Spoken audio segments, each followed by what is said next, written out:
Штипското јавно комунално предпријатие ИСАР деновиве трпи големи штети на контейнерите за фрлање на отпад со стартот на грејната сезона.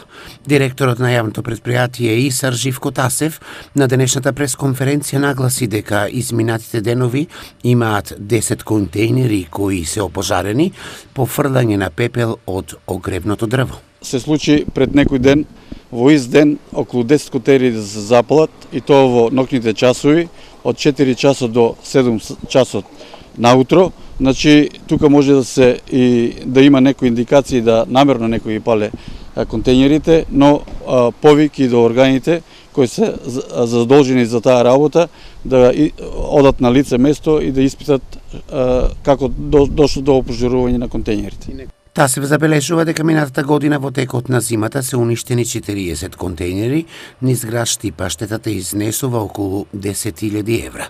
Во моментов јавното предпријатие ИСАР во Штип има набавено 50 контейнери, а Тасев упати апел до граѓаните да внимаваат и да ја гаснат пепелта пред да ја фрлат во контейнерите.